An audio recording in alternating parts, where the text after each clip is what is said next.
الحمد لله نحمده ونستعينه ونستغفره ونؤمن به ونتوكل عليه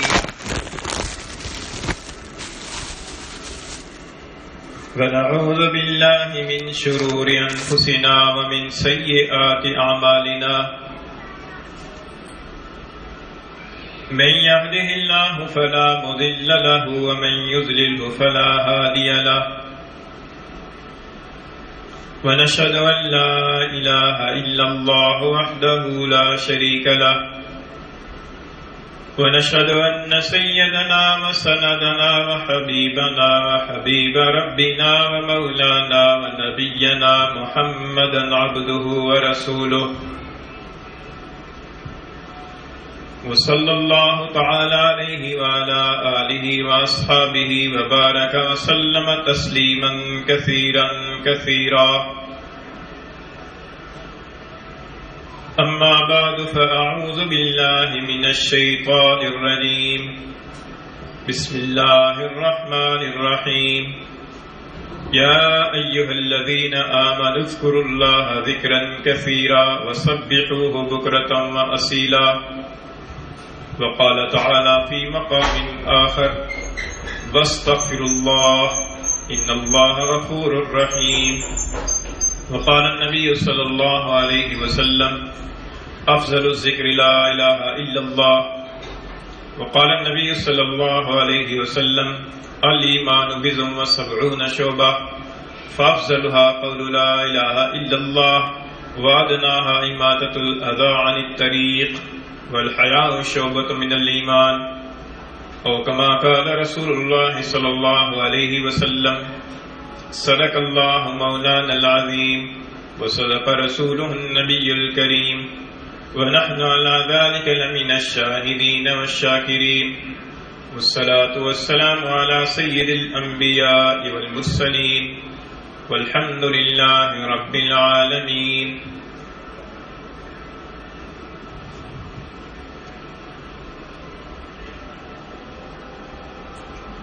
گرامی قدر سامعین، حضور اقدس صلی اللہ علیہ وسلم کا ایک طویل خطبہ جو آپ نے رمضان مبارک کے حوالے سے ارشاد فرمایا ہے اور جس کے راوی حضرت سلمان فارسی رضی اللہ تعالیٰ عنہ ہیں، اس خطبے کے اندر سرور دو عالم صلی اللہ علیہ وسلم نے رمضان المبارک کے حوالے سے کئی باتیں ارشاد فرمائیں، کئی ہدایات اور تعلیمات ارشاد فرمائیں۔ ان میں سے ایک تعلیم یہ ہے، ان میں سے ایک ارشاد یہ ہے کہ حضور اقدس صلی اللہ علیہ وسلم نے فرمایا کہ اس مبارک مہینے میں 4 کاموں کی کثرت رکھو۔ ان 4 کاموں میں سے 2 کام ایسے ہیں کہ جن کے ذریعے سے تم اللہ تعالیٰ کو راضی کر سکو گے، اور 2 کام ایسے ہیں کہ جن کے سوا تمہیں کوئی چارہ کار نہیں ہے، وہ تمہارے لیے ایسے ہیں کہ تم ان کے بغیر رہ نہیں سکتے۔ وہ 2 کام کہ جن سے اللہ تعالیٰ کی رضا حاصل ہوتی ہے، فرمایا ایک تو لا الہ الا اللہ کی کثرت، اور دوسرے فرمایا کہ استغفار کی کثرت۔ لا الہ الا اللہ کی کثرت، قرآن مجید کے اندر اللہ تعالیٰ کا ارشاد ہے، فرمایا کہ یا ایھا الذین آمنوا اذکروا اللہ ذکرا کثیرا، اے ایمان والو اللہ تعالیٰ کا ذکر کثرت کے ساتھ کرو۔ اور حدیث شریف میں وارد ہے کہ رسول اللہ صلی اللہ علیہ وسلم نے فرمایا کہ افضل الذکر لا الہ الا اللہ، تمام اذکار میں سے سب سے افضل ذکر لا الہ الا اللہ ہے۔ لا الہ الا اللہ کو افضل ذکر کیوں فرمایا گیا؟ اس لیے کہ لا الہ الا اللہ یہ کلمہ اسلام کی بنیاد ہے۔ لا الہ الا اللہ کلمہ توحید ہے۔ لا الہ الا اللہ ایک اقرار ہے کہ جو بندہ اپنے رب سے کرتا ہے، اس بات کا اقرار کرتا ہے کہ باری تعالیٰ آپ کے حکم کے مطابق زندگی گزاروں گا۔ اسی وجہ سے دوسری حدیث میں حضور اقدس صلی اللہ علیہ وسلم نے فرمایا کہ بنی الاسلام علی خمس، اسلام کی بنیاد 5 چیزوں پر ہے، پہلی چیز فرمایا کہ شہادت اللہ الہ الا اللہ، اس بات کی گواہی دینا کہ اللہ کے سوا کوئی معبود نہیں، اور اس بات کی گواہی دینا کہ حضرت محمد صلی اللہ علیہ وسلم اللہ کے رسول ہیں۔ فرمایا کہ یہ کلمہ یہ دین اسلام کی 5 بنیادوں میں سے سب سے اہم اور پہلی بنیاد ہے۔ اور ایک حدیث میں حضور نے ارشاد فرمایا کہ الایمان بضع و سبعون شعبہ، کہ ایمان کے 70 سے کچھ اوپر شعبے ہیں۔ فافضلها قول لا الہ الا اللہ، فرمایا کہ ان شعبوں میں سے سب سے افضل شعبہ لا الہ الا اللہ کا قائل ہونا ہے۔ لا الہ الا اللہ یہ فقط 4 کلمے نہیں ہیں، 4 لفظ نہیں ہیں، بلکہ یہ لا الہ الا اللہ ایک حقیقت کا عنوان ہے، ایک عہد کا عنوان ہے، ایک اقرار کا عنوان ہے۔ یہ ایسی ہے کہ جیسے نکاح ہوتا ہے اور لڑکی اور لڑکی آپس میں ایجاب اور قبول کرتے ہیں، تو کہنے کو تو وہ 2 لفظ ہی ہوتے ہیں کہ لڑکا کہتا ہے کہ میں نے نکاح کیا، لڑکی کہتی ہے میں نے قبول کیا، یا لڑکی کی طرف سے کہا جاتا ہے کہ فلاں لڑکی کا تیرے ساتھ نکاح کیا گیا، اور لڑکا کہتا ہے میں نے قبول کیا۔ کہنے کو تو یہ 2 لفظ ہی ہیں، قبول ہے، لیکن اس قبول ہے کہ پیچھے جانا ایک بہت بڑی ذمہ داری ہے۔ وہ ذمہ داری یہ کہ بیوی کے جو حقوق ہیں، نان نفقے کے اعتبار سے، ازدواجی تعلقات کے اعتبار سے اور دیگر امور کے اعتبار سے، ان حقوق کا گویا کہ اس 2 لفظوں کے اندر وہ اپنے لیے اقرار کر رہا ہے، عہد کر رہا ہے کہ میں اس کو پورا کروں گا۔ یہی وجہ ہے کہ بعد میں کوئی اس وجہ سے بیوی کے حقوق ادا کرنے سے انکار نہیں کر سکتا کہ میں نے تو صرف قبول ہے کہا تھا،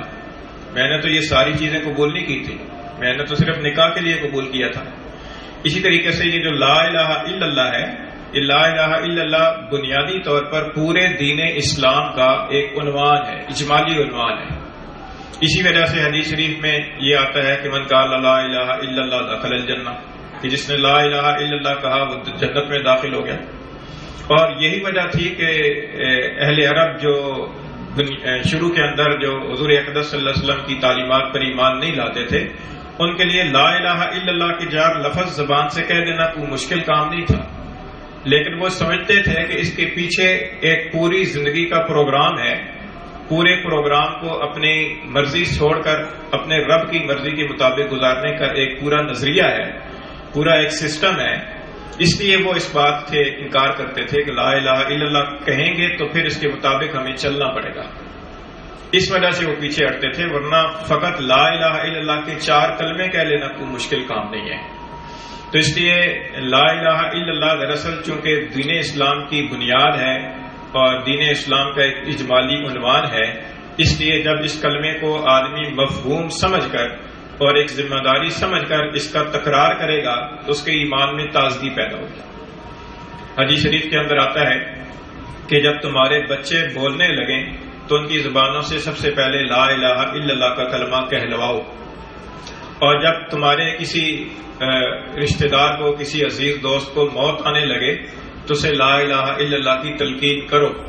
اس لیے کہ لا الہ الا اللہ کو اگر اس کا مفہوم سمجھ کر کوئی آدمی اس کا قائل ہوا ہے، اس کا مطلب یہ ہے کہ وہ دین اسلام کو اپنے لیے پسندیدہ دین قرار دے رہا ہے، اور اس کا مطلب یہ ہے کہ وہ اپنی زندگی کو اللہ تعالیٰ کی مرضی کے مطابق گزارنے کا اقرار کر رہا ہے۔ اسی وجہ سے ایک حدیث میں آتا ہے کہ حضور نے فرمایا کہ اپنے ایمان کی تجدید کرتے رہا کرو۔ پوچھا گیا کہ اللہ کے رسول کی تجدید کیسے کریں؟ فرمایا کہ لا الہ الا اللہ کا کثرت کے ساتھ ورد کیا کرو۔ تو اس لیے لا الہ الا اللہ صرف ذکر ہی نہیں ہے، بلکہ یہ افضل الذکر ہے، اور صرف افضل الذکر نہیں ہے بلکہ یہ ایمان کی تازگی کا اور ایمان کی تجدید کا باعث کلمہ ہے، اور یہ ایمان کے جو انسان اس کو سمجھ کر پڑھے تو انسان کو جھنجھوڑنے والا ایک کلمہ ہے۔ اس لیے حضور اقدس صلی اللہ علیہ وسلم نے فرمایا کہ رمضان مبارک کے مہینے میں 4 کاموں کی کثرت کرنی چاہیے، ان میں سے 2 کام ایسے ہیں کہ جن سے تم اللہ تعالیٰ کو راضی کرو گے، ان میں سے ایک ہے لا الہ الا اللہ۔ اب لا الہ الا اللہ کی کثرت کیسے کی جائے؟ اس کی کثرت کا طریقہ یہ ہے کہ روزانہ ایک وقت نکال کر آدمی تنہائی کے اندر یکسو ہو کر بیٹھے، دنیا کے سارے جھمیلوں کو تھوڑی دیر کے لیے نظر انداز کر دے، اور سارے رشتوں سے یکسو ہو کر وہ خالصتاً اللہ تعالیٰ کو حاضر ناظر جان کر لا الہ الا اللہ، لا الہ الا اللہ، لا الہ الا اللہ اس کی کثرت کرے۔ اس کو بار بار پڑھے، اس کی تسبیح پڑھے، اس کو دانوں کی پر شمار کرے، اور پھر 2-4 مرتبہ 8-10 مرتبہ لا الہ الا اللہ کہنے کے بعد ایک دفعہ محمد الرسول اللہ بھی ساتھ ملائے، تاکہ وہ دوسرا حصہ جو ہے نا اس کی بھی تجدید ہوتی رہے۔ تو یہ ہے لا الہ الا اللہ کی کثرت کرنے کا طریقہ۔ اور شروع کے اندر آدمی ذہن کے اندر اس مفہوم کو تازہ کر لے کہ لا الہ الا اللہ کا بنیادی طور پر مفہوم کیا ہے، اور میں اس لا الہ الا اللہ کہہ کر اپنے آپ کو کس چیز کا پابند کر رہا ہوں۔ تو اس تصور کے ساتھ اور اس مراقبے اور دھیان کے ساتھ وہ لا الہ الا اللہ کی کثرت کرے گا، اور روزانہ کی بنیاد پر ایک مخصوص وقت میں مخصوص مقدار میں کرے گا، تو انشاءاللہ آہستہ آہستہ اس کے دل کی پر لگا ہوا زنگ جو ہے وہ اترے گا۔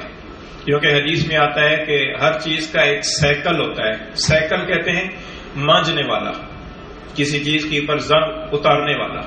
تو فرمایا کہ ہر چیز کا ایک سائیکل ہوتا ہے، اور دلوں کا سائیکل ذکر الہی ہے کہ آدمی اللہ کا ذکر کرے۔ تو ایک تو یہ چیز ہو گئی۔ دوسرا فرمایا کہ دوسری چیز ہے استغفار کی کثرت۔ استغفار کا مفہوم یہ ہے کہ اللہ تعالیٰ سے مغفرت طلب کرنا، اللہ تعالیٰ سے گناہوں کی معافی چاہنا۔ تو چونکہ ہم لوگوں سے گناہ بھی بہت ہوتے رہتے ہیں، اس لیے استغفار کی بھی ہمیں بکثرت ضرورت ہے کہ ہم اس بات کی کثرت کے ساتھ استغفار کریں۔ قرآن مجید کے اندر بھی اللہ تعالیٰ نے استغفار کا حکم ارشاد فرمایا ہے۔ سورہ مزمل کے اندر اللہ تعالیٰ نے فرمایا کہ وَاسْتَغْفِرُ اللَّهَ إِنَّ اللَّهَ غَفُورٌ رَحِيمٌ، اور اللہ تعالیٰ سے مغفرت طلب کرو، اس لیے کہ اللہ تعالیٰ بخشنے والا مہربان ہے۔ سورہ ہود کے اندر اللہ تعالیٰ نے فرمایا کہ وَاسْتَغْفِرُوا رَبَّكُمْ إِنَّ رَبِّي رَحِيمٌ وَدُودٌ، اپنے رب سے مغفرت طلب کرو کہ بے شک میرا رب مہربان ہے اور محبت کرنے والا ہے۔ تو اس اللہ تعالیٰ نے اس عنوان سے مغفرت طلب کرنے کا فرمایا ہے، یعنی مغفرت طلب کرو اس لیے کہ اللہ تعالیٰ کی مغفرت، اللہ تعالیٰ کی رحمت بہت وسیع ہے۔ تمہارے گناہ کتنے ہی زیادہ کیوں نہ ہو جائیں، اللہ تعالیٰ کی رحمت سے بڑھ کر نہیں ہو سکتے، لہٰذا اللہ تعالیٰ کی مغفرت، اللہ تعالیٰ سے مغفرت طلب کرو۔ اللہ تعالیٰ نے مغفرت کا طلب کرنے کا حکم دینے کے بعد پھر یہ نہیں فرمایا کہ اللہ تعالیٰ شدید العقاب ہے، سخت سزا دینے والا ہے، بلکہ ایک جگہ فرمایا کہ فإن اللہ غفور رحیم، اللہ تعالیٰ مغفرت کرنے والا اور مہربان ہے، اور ایک جگہ فرمایا کہ ان ربی رحیم ودود، کہ بے شک میرا رب مہربان ہے،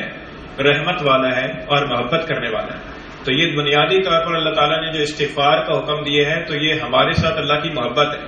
اللہ کی رحمت ہے، اللہ کی مہربانی ہے۔ اللہ چاہتے ہیں کہ ہم اپنے گناہوں کو یہیں پر استغفار اور توبہ کے ذریعے سے اپنے گناہوں کو اپنے آپ سے صاف کر لیں۔ ایسا نہ ہو کہ گناہ کی حالت میں بغیر توبہ کیے مر جائیں، اور پھر ان گناہوں کی جو زنگ ہے اس کو دھلانے کے لیے، اس کو دور کرنے کے لیے جہنم کی آگ کے اندر جلنا پڑے۔ تو اللہ تعالیٰ کی مہربانی ہے کہ اللہ تعالیٰ اس عذاب سے بچا کر، اس مشقت والے عمل سے بچا کر اللہ تعالیٰ اس کام کی پر لگا رہے ہیں کہ اس کام کے ذریعے سے یہ جو تھوڑی سی مشقت ہے یہ اٹھا لیں،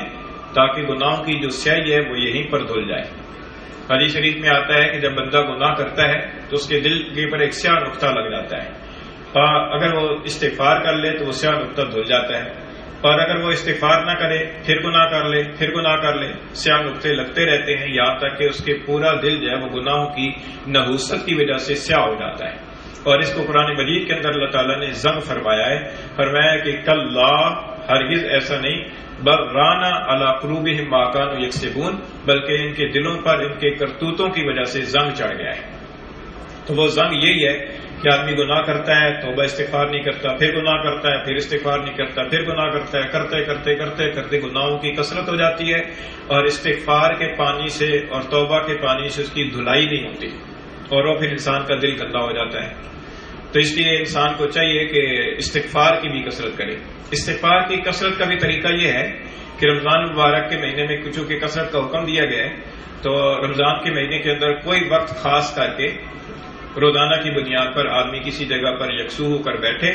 اور اپنے گناہوں کو اجمالی طور پر یاد کرے، اور گناہوں سے پہلے اللہ تعالیٰ کی نعمتوں کو یاد کرے کہ اللہ تعالیٰ کی کیا کیا نعمتیں ہیں، اللہ تعالیٰ کی نعمتوں کو ایک ایک کر کے گنے، شمار کرے، جتنی گن سکتا ہے، جتنی شمار کر سکتا ہے، کیونکہ اللہ تعالیٰ کی نعمتیں تو اتنی ہیں کہ انسان شمار نہیں کر سکتا۔ وَإِن تَعُدُّوا نِعْمَتَ اللَّهِ لَا تُحْصُوهَا،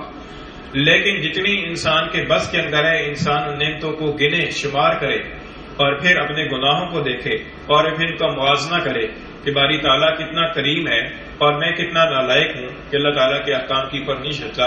اس کے نتیجے کے اندر دل کے اندر کچھ ندامت پیدا ہوگی۔ اس ندامت کا تقاضا یہ ہوگا کہ اب گناہوں سے معافی مانگی جائے، پھر اللہ تعالیٰ سے استغفار کی جائے، استغفر اللہ استغفر اللہ استغفر اللہ،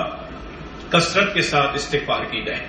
استغفر اللہ اتنا بھی کافی ہے، لیکن اگر کوئی لمبا استغفار کرنا چاہے، استغفر اللہ ربی من کل ذنب و اتوب الیہ، میں مغفرت مانگتا ہوں اللہ سے جو میرا رب ہے اور اسی کی طرف توبہ کرتا ہوں ہر گناہ سے، اسی کی طرف توبہ کرتا ہوں، اور استغفر اللہ الذی لا الہ الا هو الحی القیوم و اتوب الیہ، اور میں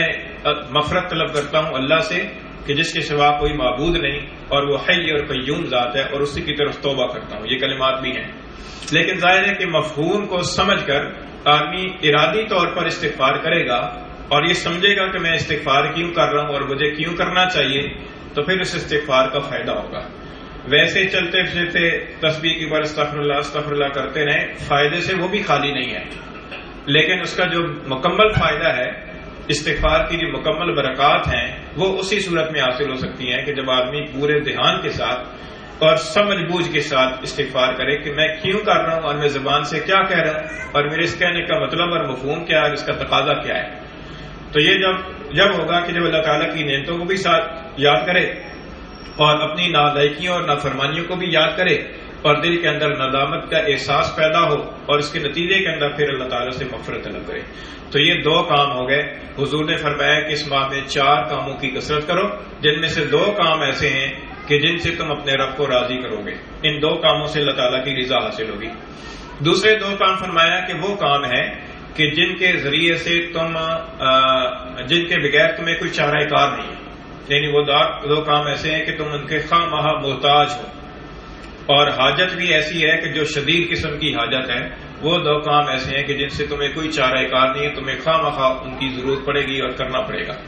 وہ 2 کام کیا ہیں؟ ان میں سے ایک ہے فرمایا کہ اللہ تعالیٰ سے جنت کا سوال کرنا، اور دوسرا ہے اللہ تعالیٰ سے دوزخ سے پناہ مانگنا، اللہ تعالیٰ کی پناہ مانگنا دوزخ کے عذاب سے۔ جنت تو بہت بڑی چیز ہے، بہت بڑی دولت اور بہت بڑا انعام ہے۔ ہم تو دنیا کے اندر معمولی نعمتوں کے اتنے محتاج ہیں کہ اگر وہ ہم سے چلی جائیں تو ہم رونا دھونا شروع کر دیں۔ ایک روزی روٹی کو لے لیں، روزی روٹی کا سلسلہ اگر روزی روٹی بند نہ ہو، روزی روٹی کا جو ذریعہ ہے، ذریعہ معاش، وہی اگر ہاتھ سے جانے لگے تو ہاتھوں کے طوطے اڑ جاتے ہیں، پریشان ہو جاتے ہیں کہ کیا کریں گے، اتنی محتاجی ہے۔ تو جنت تو بہت بڑی چیز ہے، بہت عالی شان جگہ ہے۔ جنت ایسی کوئی گری پڑی چیز نہیں ہے، ایسی سستی چیز نہیں ہے کہ ویسی چلتے چلاتے انسان کو مل جائے گی، اس کے لیے انسان کو بہت کوشش کرنی پڑے گی۔ حدیث میں آتا ہے کہ حضور اقدس صلی اللہ علیہ وسلم نے فرمایا کہ حفت الجنت بالمکارہ، کہ جنت کو تو ناگوار چیزوں سے، مشقتوں سے ڈھانپ دیا گیا ہے۔ جنت تک پہنچنے کے لیے دشوار ترین راستے سے گزرنا پڑے گا، اور قیامت کے دن اس کی جو عملی صورت ہوگی وہ ہے پل صراط کو عبور کرنا۔ پل صراط پر سے گزر سکیں گے تو پھر جنت تک پہنچ سکیں گے، اور پل صراط کی جو اس کی نزاکت اور اس کی تیزی بتائی گئی ہے، فرمایا کہ وہ بال سے زیادہ باریک اور تلوار سے زیادہ تیز ہے، جس کی پر چلنا پڑے گا، اور جب تک اس کو کراس نہیں کرتے، اس کو عبور نہیں کرتے، تو جنت تک پہنچنا انسان کے لیے مشکل ہوگا۔ اور وہ اس کی ایک عملی شکل، ایک مجسم صورت ہے۔ دنیا کے اندر اس کی صورت کیا ہے؟ دنیا کے اندر یہ ہے کہ ہر معاملے میں اعتدال پر رہنا، اور یہ اعتدال پر رہنا ہی اصل کمال ہے، اور یہی ہم سے نہیں ہوتا، کیونکہ اعتدال نہیں ہوتا تو بسا اوقات انسان کسی ایک پہلو کی طرف جھک جاتا ہے۔ مثلا کسی کے اوپر عبادت کا غلبہ اور شوق ہوا تو عبادت کے اندر ایسے لگا کہ وہ دیگر اہل خانہ کے اور دیگر متعلقین کے حقوق سے غافل ہو گیا، اور کسی کے اوپر خدمت خلق کا ایسا غلبہ ہوا کہ وہ خدمت خلق کے اندر لگا تو عبادت الہی کو بھول گیا، عبادت کا جو فریضہ ہے اسی سے غافل ہو گیا۔ اسی طریقے سے اخلاقی اعتبار سے اعتدال پر رہنا، کہ آدمی جو ہے نا وہ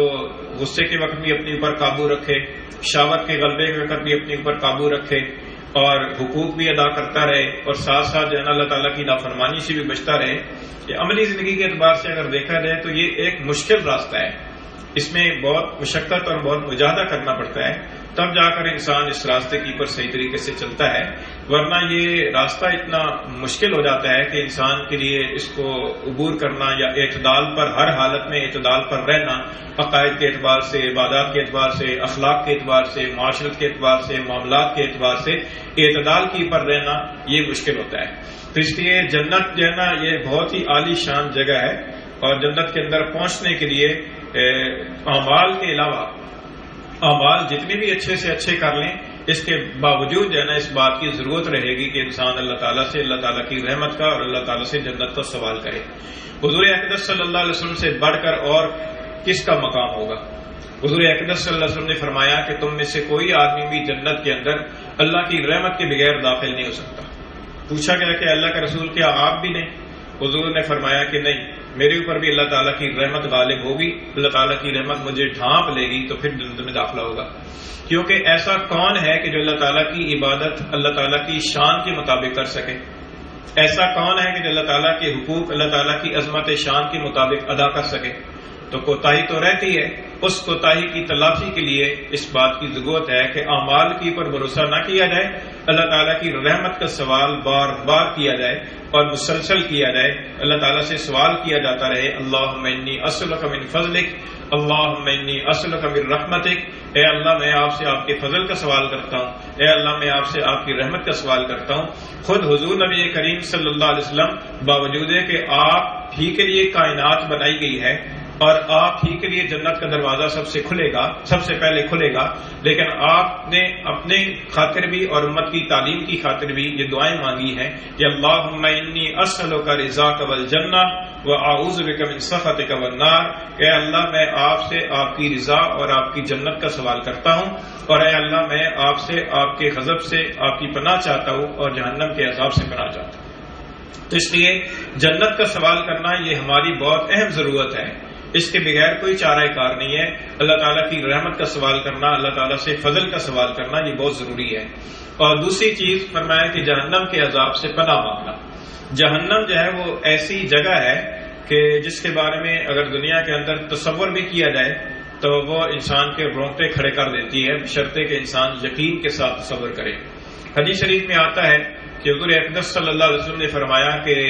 جہنم کی جو آگ ہے وہ دنیا کی آگ کے مقابلے میں 70 درجہ زیادہ تیز حرارت والی ہے، اتنی تیز آگ ہے۔ دنیا کی جو آگ ہوتی ہے اس کے اندر بھی درجات کے اعتبار سے فرق ہوتا ہے، حرارت کے اعتبار سے۔ مثلا ردی کاغذ ہے، ردی کاغذ سے جو جلانے والی آگ ہوتی ہے اس آگ کی حرارت نسبتاً اس آگ کے مقابلے میں کم ہوتی ہے جو لکڑی کے ساتھ جلائی جاتی ہے، اور لکڑی کی جو جلا کر جو آگ جلائی جاتی ہے اس کی حرارت نسبتاً کم ہوتی ہے اس آگ سے جو پتھر کے کوئلے سے جلائی جاتی ہے۔ تو یہ وجہ ہے کہ زیادہ جو تیز حرارت کی ضرورت ہوتی ہے تو وہاں پر تیز قسم کی آگ جلائی جاتی ہے۔ دنیا کے اندر بھی آگ کی حرارت کے اعتبار سے درجات میں فرق ہے، تو جہنم کی جو آگ ہے وہ دنیا کے آگ کے مقابلے میں 70 درجے زیادہ تیز حرارت والی آگ ہے۔ تو اس آگ سے ظاہر ہے کہ دنیا کی اس آگ کو جو ایک معمولی سا ایک شعلہ ہے، دیا سلائی کا شعلہ ہے، اس کے اوپر جب تک کہ وہ دیا سلائی بجھتی نہیں ہے اس وقت تک آدمی اپنا ہاتھ اس کے اوپر نہیں رکھ سکتا۔ دیا سلائی ماچس کی رگڑی ہے اور آگ کا شعلہ لگتا ہے، اس کے اوپر اپنا انگلی آدمی رکھ دے، اتنی دیر تک رکھتے کہ جتنی دیر تک وہ دیا سلائی بجھتی نہیں ہے انسان کے لیے ممکن نہیں ہے، بہت تکلیف کا باعث ہے۔ یہ دنیا کی ایک معمولی سے آگ کی ایک شعلے کی ایک سزا ہے، اس کی ایک اثر اور تاثیر ہے۔ تو اندازہ لگائیے کہ وہ آگ جو دنیا کی اس آگ کے مقابلے میں 70 درجہ زیادہ تیز ہے، اس آگ کی کیا کیفیت ہوگی۔ حدیث میں آتا ہے کہ جہنم کے اندر سب سے ہلکا عذاب جس شخص کو دیا جائے گا اس کو آگ کے جوتے پہنائے جائیں گے،